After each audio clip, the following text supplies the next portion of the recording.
Pertamina Region 7 membantah isu kelangkaan solar yang terjadi di beberapa wilayah. Penyesuaian distribusi solar dilakukan untuk mengantisipasi terjadinya kelonjakan pemakaian saat akhir tahun nanti. Ada edaran dari Badan Pengatur Hilir Migas, BPH Migas terkait dengan solar ya. Pada prinsipnya sebetulnya ini penyesuaian.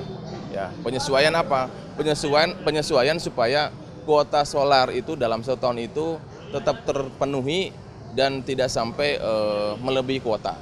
Nah, kenapa harus penyesuaian? Karena tahun berjalan ini kan masih cukup panjang.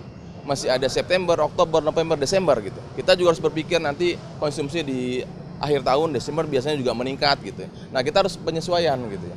Supaya apa? Supaya kuota yang kita diberikan khususnya untuk solar ini itu sampai akhir tahun itu tercukupi, terpenuhi gitu.